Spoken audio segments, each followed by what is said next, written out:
History isn't just about dates and battles, it's about moments when the world stood on the edge of destruction. In this video, we will talk about important points that are crucial for you to know, revealing the terrifying moments in modern history when the United States came dangerously close to launching a nuclear war.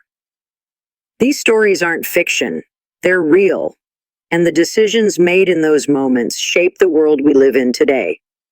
What we'll gain at the end of this video, according to the title, is a deep understanding of the 4 times America directly threatened nuclear war, and why those moments matter more now than ever before. If you care about peace, history, and the future of global security, don't forget to hit that subscribe button, because knowledge is the first step toward change. So let's go back to the early 1950s. Right after World War II, the world had just seen the unimaginable power of nuclear weapons in Hiroshima and Nagasaki. Everyone knew what these weapons could do. The fear was real, it was fresh, and it was global. But even with that fear lingering in the air, something chilling happened during the Korean War. Most people don't talk about this, but it matters, because this was the first time, after World War II, that the United States actually considered using nuclear weapons again. And not just considered behind closed doors, the threat was out in the open. President Truman had a decision to make. North Korea had invaded South Korea, and it quickly became a bloody conflict. But when Chinese forces crossed into Korea in massive numbers to support the North, everything escalated. The United States was caught off guard. Suddenly, the war looked unwinnable. American troops were being pushed back hard, and the pressure on U.S. leadership grew by the hour. That's when Truman stepped up to the microphone and said something that changed everything. He didn't confirm that nuclear weapons would be used, but he made it absolutely clear that all options were on the table, including nukes. Now think about that for a second. A sitting U.S. president standing before the world and implying that the most powerful weapons in history could be used again, less than 5 years after they'd destroyed 2 cities. It wasn't just a bluff either. Behind the scenes, the Pentagon was actively drawing up plans for nuclear strikes, plans that included dropping atomic bombs on Chinese and North Korean military targets. This wasn't theory. This was real. They were prepared to load the planes, make the calls, and send those bombs over. And here's the scariest part. Most Americans didn't even blink. That's how normalized nuclear discussions were becoming. Leaders were treating these weapons like just another option in the military playbook. But they're not. These aren't just bigger bombs. They change the entire game. Once you cross that line, there's no turning back. The world knew it then, and we still know it now. Now you might ask, why didn't they go through with it? Why wasn't Korea the 3rd nuclear war zone? And the answer lies in the hesitation. Somewhere, buried under all the power plays and political pressure, someone had the presence of mind to pause, to ask, what happens after we drop that bomb? Because once the nuclear genie is out of the bottle again, you don't get to control the outcome. You don't get to dictate who retaliates, how allies respond, or whether that war stays contained. Truman's statement shocked the world, and it had ripple effects. China responded with even greater aggression. The Soviet Union started watching more closely. The message was loud and clear. The United States was willing to escalate, and that made everything more dangerous, not less. That's why this moment matters. This wasn't just about Korea, it was about setting a precedent. It was about showing the world that America, even after seeing firsthand the horror of nuclear war, was still willing to consider it. And once a country crosses that psychological line, once they show they're willing to threaten total annihilation to achieve a goal, everything changes. This is where the nuclear age truly began, not just as a military strategy, but as a political weapon. It taught the world a terrifying lesson. The rules were being rewritten and the stakes had never been higher. Now let's fast forward just a few years to 1954. The Korean War had ended, but the Cold War was heating up fast. And here's something that most people completely overlook. America almost triggered a nuclear war again. This time, not in Europe, not in Korea, but in the Taiwan Strait. And it's one of those moments that shows how fragile peace can really be, how quickly political pressure and military ambition can bring the world to the edge. It all started with China and Taiwan. After the Chinese Civil War, the Communist Party took control of mainland China, and the nationalist government fled to Taiwan. But here's the thing, both sides claim to be the real China. The US sided with Taiwan, calling it the legitimate government. So when the Chinese military started bombarding a few tiny islands off the coast of Taiwan, Quemoy and Matsu, the US didn't see it as just a small skirmish. It saw it as a threat to democracy, a challenge from communism, and a test of American strength. So what did the US do? It didn't just send troops, it didn't just issue warnings. President Eisenhower made it clear if China didn't back down, the U.S. was prepared to use nuclear weapons. Not bluffing, not vague. That was the message. We're talking about islands most people couldn't even point to on a map. But to Washington, it wasn't about the geography. It was about credibility, about showing the world that America would stand by its allies, no matter the cost. Now just imagine that. Over a handful of islands, the United States was willing to consider nuclear war with China. That wasn't just a strategic decision, it was a mindset, a belief that nuclear weapons weren't just for massive wars or last resorts. They were being positioned as tools of diplomacy, of deterrence, of control. And the American public? For the most part, they went along with it, because that's what fear does. It narrows your thinking. It pushes you into corners where the only way out seems to be with overwhelming force. But we've got to step back and ask, what would have happened if China had called that bluff? If missiles had launched, if war had broken out, what would the world look like now? This was one of the first times nuclear weapons were used not as an act of war, but as a threat, a form of leverage. It was nuclear blackmail, plain and simple. And it worked. China didn't invade Taiwan. The crisis cooled. But let's not pretend that was a win. It was a warning. A warning that nuclear war didn't need to begin with bombs falling from the sky. It could begin with words, with posture, with a leader standing in front of microphones and saying, "We will not hesitate." And here's the terrifying truth. Once you normalize that kind of thinking, it becomes easier to repeat. The line between threat and action starts to blur. What felt unthinkable just a decade earlier, dropping another atomic bomb, was now on the table in response to regional conflict. This moment, this crisis in the Taiwan Strait, wasn't just about China and Taiwan. It was about the mindset of power. It showed how easily world leaders can convince themselves that total destruction is a justifiable tool to win a political argument. That fear can be weaponized, that peace can be held hostage, and every time that mindset is rewarded, the world becomes just a little more dangerous. Now this next moment, this one is the closest we've ever come to global nuclear war. I'm talking about the Cuban Missile Crisis in 1962. You want to talk about tension? You want to talk about being one decision, one mistake, one miscommunication away from total annihilation? This was it. This wasn't a drill. This wasn't a bluff. This was real. And what happened over those 13 days should shake every one of us to our core. Because the truth is, we got lucky. We didn't survive that moment because of brilliant planning or flawless diplomacy. We survived it because a handful of people chose to pause. Here's how it all started.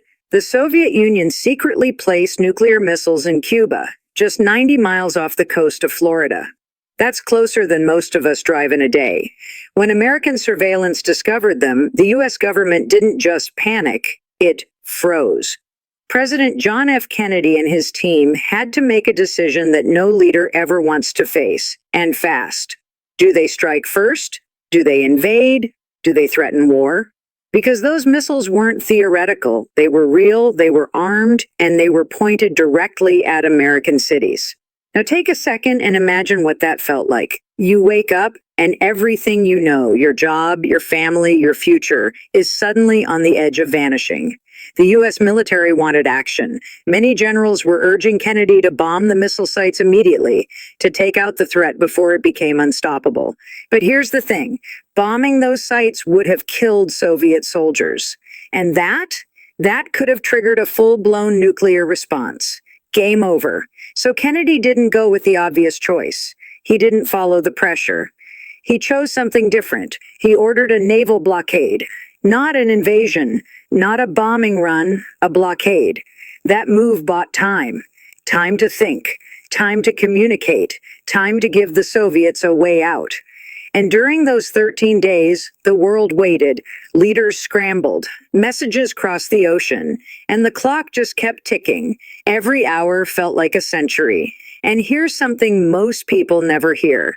At one point during the standoff, a Soviet submarine was being depth-charged by U.S. forces, and its captain thought war had started. He was ready to launch a nuclear torpedo. But one man on board, a second in command, refused to agree. He said no. That single decision saved the world. One man, in a submarine, under extreme pressure, said no. And that's why we're still here. Eventually, the Soviets agreed to remove the missiles from Cuba. And in return, the U.S. quietly agreed to remove its missiles from Turkey, though that part wasn't made public right away. Both sides walked back from the edge. But the damage was done. Everyone knew how close we'd come. It wasn't a war, but it felt like one, and it left a scar. This moment changed how people thought about nuclear weapons. No longer just symbols of strength, they became symbols of danger, of instability, of how little control we really have when the stakes are that high.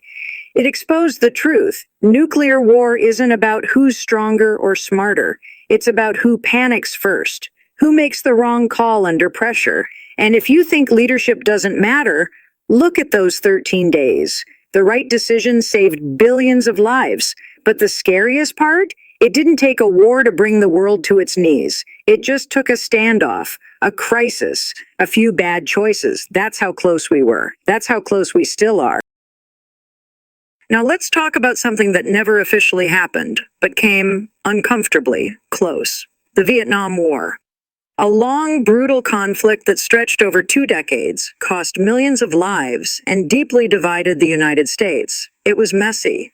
It was political. And buried underneath all of that chaos was something that still shocks people today. There were real conversations inside the U.S. government about using nuclear weapons in Vietnam. Think about that. In a war that was already devastating on so many levels, there were actually moments when nuclear options were discussed behind closed doors. You don't hear about this in school textbooks.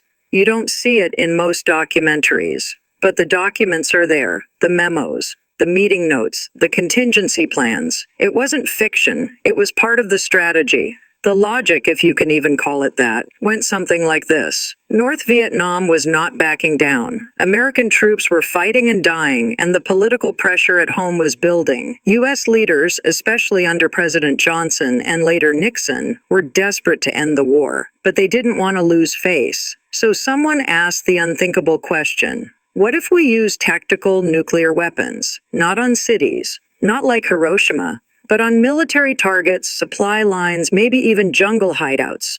The idea was that smaller-scale nukes could shock the enemy into surrender. Let that sink in for a second. They were seriously considering dropping nuclear bombs again on a country that didn't even have nuclear weapons of its own. It would have been a one-sided decision with irreversible consequences, not just for Vietnam, but for the entire global balance. Because the moment a nuclear weapon is used, even tactically, that line is crossed forever. And once it's crossed, who knows who goes next? But what stopped them? What kept those bombs from being loaded, armed, and dropped? In the end, it wasn't morality. It wasn't public protest. It was fear. Fear that using nukes in Vietnam would open a door no one could close. Fear that the Soviet Union or China would see it as a threat to their allies and retaliate. Fear that allies in Europe would turn on the U.S., that international order would collapse. The U.S. government wasn't afraid of the weapon itself. They were afraid of the reaction. And here's the irony. While America never pulled the nuclear trigger in Vietnam, the fact that those discussions even happened changed the game. Because it meant that nuclear weapons were no longer being treated like a last resort. They were becoming part of regular military dialogue. That normalization, that slow shift in thinking, is one of the most dangerous patterns we've ever seen in human history. Once something becomes a regular option, it's only a matter of time before someone says yes. And that's the real takeaway here. The threat of nuclear war doesn't always come from a massive global confrontation. Sometimes it comes from long, drawn-out conflicts that wear people down, make them desperate, push leaders to consider shortcuts, no matter how catastrophic they might be. Vietnam wasn't just a war of weapons and ideology, it was a war of restraint. And somehow, through all the chaos, we held the line. But make no mistake, that line was thinner than anyone wants to admit. Now, if you really want to understand how nuclear weapons became a part of everyday military thinking, you have to look at what happened in the 1950s, specifically the strategy known as massive retaliation. This wasn't just a threat, it was an official U.S. policy under President Dwight D. Eisenhower. A doctrine, a clear message to the rest of the world. If you attack us, or even think about attacking our allies, we won't just fight back, we'll respond with overwhelming, unstoppable nuclear force. That sounds extreme, right? Because it was. But here's the thing, this wasn't just political talk, it was strategic. In Eisenhower's view, maintaining large conventional armies was too expensive, too messy, too uncertain. Nuclear weapons, they were faster, cheaper, more decisive. So instead of preparing for long battles, the plan became simple. Deter aggression by making the consequences so severe, no one would dare. But here's where it gets terrifying. This wasn't a policy for just major world wars. It applied everywhere. If a small conflict broke out in a region the U.S. had interests in, say Europe, the Middle East, or even Asia, the idea was to respond with nuclear weapons immediately. There was no sliding scale, no middle ground, no room for negotiation. You hit us. We hit back harder than you can imagine. Think about what that means. It means that a skirmish over territory in a remote corner of the world could have turned into a nuclear inferno in hours. The risk wasn't just theoretical, it was baked into the doctrine. And the scariest part? It wasn't a secret. The U.S. wanted the world to know exactly how it would respond. Because that's how deterrence works. You have to convince your enemies you will do it, that you won't hesitate, that you're fully prepared to push the button if necessary. This is where the logic of the Cold War really starts to feel upside down. Peace wasn't being kept through diplomacy or mutual understanding. It was being held together by fear, mutual destruction. The belief that if both sides had the power to annihilate each other, no one would dare make the first move. That kind of balance isn't peace, it's paralysis. It's two people standing in a room with loaded guns pointed at each other's heads, hoping no one flinches. And that's the world Eisenhower helped build with massive retaliation. It wasn't about using nuclear weapons. It was about making their threat part of every military decision. And while it might have prevented some conflicts from escalating, it also meant that the risk of total war was always just a misstep away. A misunderstanding, a misfire, a bad translation, anything could have triggered it. Over time, even some within the government started to question it. They realized that if the only option was total destruction, it left no room for strategy, no flexibility, no way to respond proportionally. But by then, the mindset was already in place. The rest of the world had taken notice. The Soviets, of course, began building their own doctrine around massive retaliation. Others followed, and suddenly the entire global system was one miscalculation away from collapse. This policy didn't just shape military thinking, it reshaped human psychology. It made the unthinkable thinkable. It made nuclear war a constant shadow in everyday decision-making, not just for generals, but for presidents, for diplomats, for regular people watching the news and wondering what would happen if someone made the wrong move. And the most dangerous part of it all? Once you threaten the world with everything, it becomes harder and harder to take that threat. There's something deeply unsettling about what I'm about to tell you, and yet it was the norm for years. During the Cold War, the United States kept bombers loaded with live nuclear weapons in the sky, 24 hours a day. Not in a hangar, not waiting on a runway. In the air, at all times. Think about that. Crews flying over oceans and continents, ready to drop nuclear bombs at a moment's notice. No warning, no delay, no debate. It was called Operation Chrome Dome, and it was part of what the military called a strategic deterrence posture. What that really means is this. The U.S. believed that if we showed the enemy we were always ready to strike back, they'd never dare strike first. So bombers would take off, fully armed, follow strict routes, and wait for a signal that thankfully never came. Because if that signal had come, if one red phone rang, if one radar system got misread, those bombs would have been on their way. And this wasn't for a few weeks or months. This went on for years. For over a decade, dozens of aircraft circled the globe every day, carrying enough firepower to destroy civilization. Pilots flew long shifts knowing that if war started while they were in the air, they wouldn't be coming home. Their families wouldn't be there anymore. The world they knew wouldn't exist. That's the weight these people carried, hour after hour, night after night. But the risk wasn't just about a potential war with the Soviets. The real danger, what almost no one talks about, was accidents. And there were a lot of them. Bombers crashed, some skidded off icy runways, others collided mid-air. In multiple instances, nuclear bombs were accidentally dropped or nearly detonated due to technical failures. There are documented cases where a single safety switch was the only thing standing between a crash and a nuclear explosion. Let me say that again. There were moments when only one switch, one piece of hardware prevented a catastrophic nuclear detonation on U.S. soil, and the public didn't even know. These weren't hypotheticals. These were real classified incidents. Towns in North Carolina, Greenland, even the Mediterranean were just one mechanical failure away from being vaporized, not in war, but by mistake. Why would we take that kind of risk? Because we convinced ourselves that being ready to strike at any second was more important than safety. That fear of retaliation was the only thing keeping the world in balance. And for a while, maybe it worked. Maybe it did keep things from boiling over. But at what cost? That kind of readiness creates a world where every minute is a gamble. Every plane in the sky is a potential trigger. Every radar blip could be a life or death decision. You stop seeing nuclear weapons as something unthinkable and start treating them like a normal part of operations. That's what happens when your entire strategy is built around being the fastest to react. It's not peace, it's a pressure cooker. And the most dangerous part is this: when you normalize that level of risk, you start to believe it's sustainable. You start to believe nothing can go wrong until it.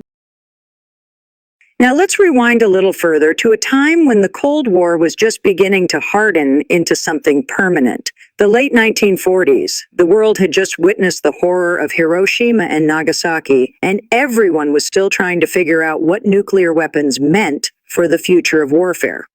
And right in the middle of that uncertainty, the United States quietly created a plan. It wasn't theoretical. It wasn't abstract. It was detailed, structured, and deadly serious. It was called Operation Dropshot.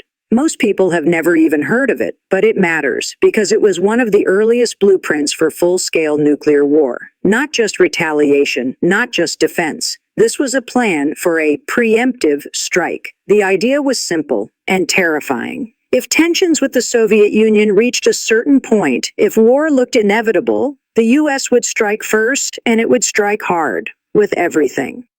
The plan outlined targets in dozens of Soviet cities. It predicted how many bombs would be needed to destroy industrial capacity, military bases, and yes, civilian populations. It wasn't just about winning, it was about wiping out the Soviet Union's ability to fight back. And the number of bombs they estimated? Over 300, all nuclear. That's how far they were willing to go, even before the Soviets had a large nuclear arsenal of their own. Just let that settle for a second.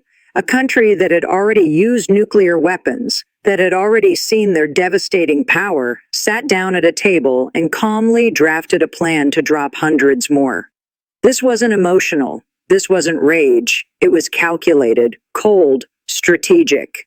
A war plan built not on battlefield tactics, but on the idea that complete and total destruction could be a form of control. And here's where it gets even darker. Operation Dropshot wasn't filed away and forgotten. It stayed active for years. As the Cold War escalated, the plan was updated, refined, adjusted for new technology. It was a living document, a constant reminder that nuclear war wasn't just possible, it was planned for. The logic was this: if the US hit first, with overwhelming force, it could cripple the Soviet response and win the war before it started. But there's a dangerous assumption baked into that idea, the belief that you can control the outcome of a nuclear war, that if you hit fast enough and hard enough, the other side won't be able to hit back. But that's not how reality works. That's not how people react when they're cornered. That's not how chaos unfolds. Because war, real war, doesn't follow a script. And nuclear war, that's chaos multiplied by terror. The moment the first bomb drops, all bets are off. You don't get to control who panics, who retaliates, or what chain reactions are set off. You can write all the plans you want, but you can't plan for human emotion, for misjudgments, for desperation. You can't plan for the moment someone realizes they've lost everything and decides to take everyone else with them. Operation Dropshot reveals something that we need to sit with. The threat of nuclear war hasn't always been about defense. Sometimes it's been about offense, about striking first, about making sure the other side never gets a chance. And that's the kind of thinking that brings us closer to the edge, not because someone wants war, but because someone believes they can win it. And the most dangerous belief in the world is that a nuclear war is survivable. There's a moment in history that's as bizarre as it is terrifying, and it all revolves around something called the madman theory. This wasn't just a nickname, it was a real strategy used by President Richard Nixon during the Vietnam War, and it was exactly what it sounds like. The idea was to make the world believe that the President of the United States was unstable, unpredictable enough to actually use nuclear weapons if pushed too far. Not because he wanted to, but because people would think he was just mad enough to do it. Let's sit with that for a second.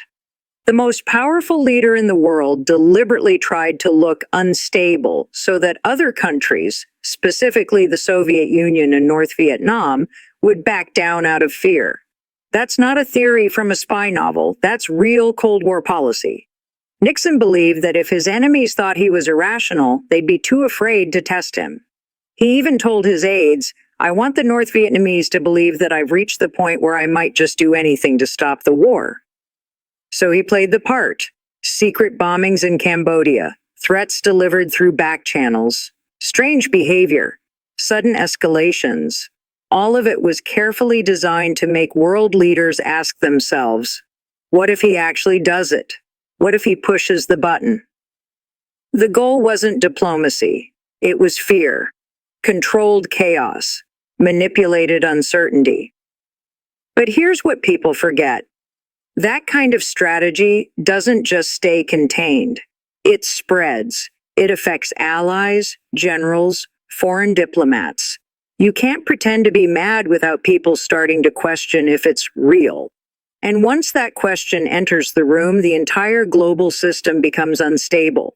Because if no one knows what you'll do next, not even your own team, then anything becomes possible. And that's not power, that's volatility. During this time, there were moments when U.S. military forces were quietly put on heightened alert. Submarines moved into position, bomber crews were put on standby, missiles were readied. Why? Because Nixon wanted the Soviets to notice. He wanted them to think the U.S. was preparing for something catastrophic. He wanted the threat to feel real. And it was real. Those weapons were armed and waiting. If the wrong message had been misread, if one communication had broken down, if someone on the other side had believed war had already started, it could have gone nuclear in minutes. This wasn't about battlefield advantage. It wasn't about military logic. It was about psychology, about bluffing with the highest stakes possible. But the problem is, nuclear war isn't poker. You can't raise the stakes without risking it all. And once your enemies start playing by the same rules, once they decide they can be just as unpredictable, you lose whatever control you thought you had. The madman theory was meant to end the Vietnam War, but it didn't. The war dragged on. Thousands more died, and the world became even more unstable in the process. What it did do, though, was show just how far nuclear power might go. not just in weapons, but in mindset. It showed that nuclear strategy isn't always about logic or restraint. Sometimes it's about image, illusion, theater, and when the theater gets too convincing, it becomes indistinguishable from reality. That's the terrifying thing about pretending to be willing to end the world. You just might convince someone else to go first.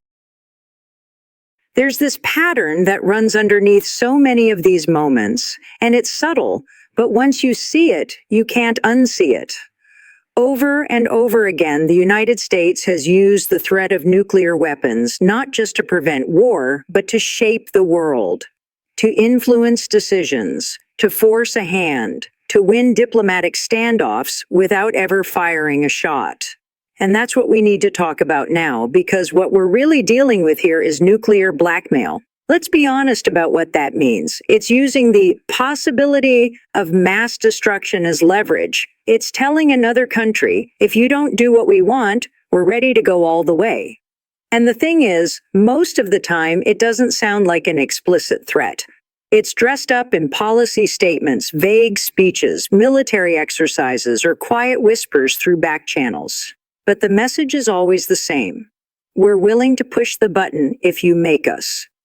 And this tactic didn't just show up in one crisis. It was used again and again throughout the Cold War.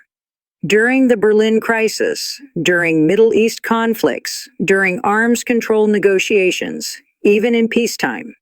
The nuclear arsenal became a tool not just for defense, but for influence. The U.S. would signal readiness, reposition submarines, increase bomber activity, test new weapons, all just to remind the world who held the biggest cards. And it wasn't always about the Soviet Union. Smaller countries, those without nuclear weapons, felt the pressure the most. Because for them, it wasn't a negotiation. It was a threat with no way to respond. Imagine being told, we have the power to wipe you off the map, and we might if you don't align with us.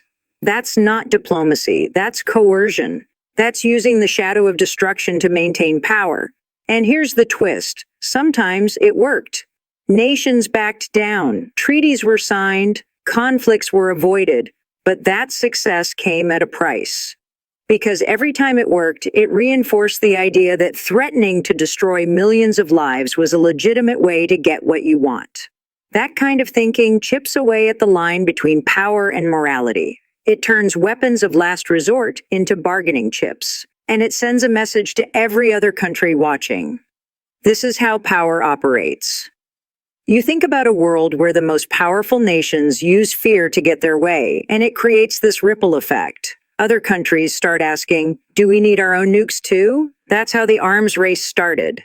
That's how nuclear proliferation began. Because once one nation uses blackmail to bend the world, others take notes. And now we're surrounded by nations watching, learning, calculating, wondering if they can do the same. The truth is, nuclear weapons have done more than deter war. They've shaped alliances, influenced elections, shifted global policies, all from behind the curtain. Without a single missile launched, these weapons have already altered the course of history, not because of what they've done, but because of what people believe they could do. And when fear becomes a tool of statecraft, when destruction becomes just another move on the board, you have to ask, how long until someone stops playing by the When we look back on all these moments, the Korean War, the Taiwan Strait crisis, the Cuban Missile Crisis, the Vietnam War considerations, massive retaliation, bombers in constant flight, preemptive war plans, madman tactics, nuclear blackmail, we start to see a pattern. It's not just a history of weapons and threats, it's a history of how fragile our peace really is. The nuclear age didn't create security. It created a delicate, dangerous balance, held together by fear and often sheer luck. This fragile balance of nuclear deterrence is the invisible thread weaving through every single one of those moments. It's the understanding that no one really wanted to press the button, but everyone was prepared to do it if pushed. It's the truth that peace wasn't maintained by kindness or mutual respect. It was maintained by the threat of total destruction. Both sides locked in a deadly dance, hoping that neither would make the first catastrophic move. And that's the problem, because when peace depends on fear, It's a peace that can shatter in an instant. One false alarm, one misunderstood signal, one reckless decision could unravel everything. We've already seen near misses, incidents where technology failed or human judgment hesitated just enough to avoid disaster. But how long can we keep getting lucky? How long can the world dance on the edge of annihilation before someone slips? What's more, this balance means that countries around the world are constantly calculating risks. They're building arsenals not just to win wars, but to prevent them by making the cost unimaginable. But that calculus is always fragile. Deterrence only works when every player believes in it. When one side doubts or believes they can win a nuclear exchange, that balance begins to crumble. And when new players enter the nuclear arena, the calculations become even more complex and more dangerous. We're living with the legacy of those threats and near wars every day. The systems put in place, the policies designed decades ago, still govern how nuclear weapons are handled today. New technology changes the game, but the core danger remains the same. The question isn't if nuclear weapons exist, that's a given. The question is, how close are we to losing control of them? How close are we to a moment when fear, miscommunication, or miscalculation turns those weapons from deterrence into weapons of war? This balance is not peace. It's a high-wire act without a safety net. It requires constant vigilance, clear communication, and a deep understanding of just how much is at stake. And it reminds us why history matters, not just to remember what happened, but to understand what could happen again. The fragile balance of nuclear deterrence teaches us that surviving these threats hasn't been about control. It's been about restraint, about hesitation, and often about luck, and that's the harshest lesson.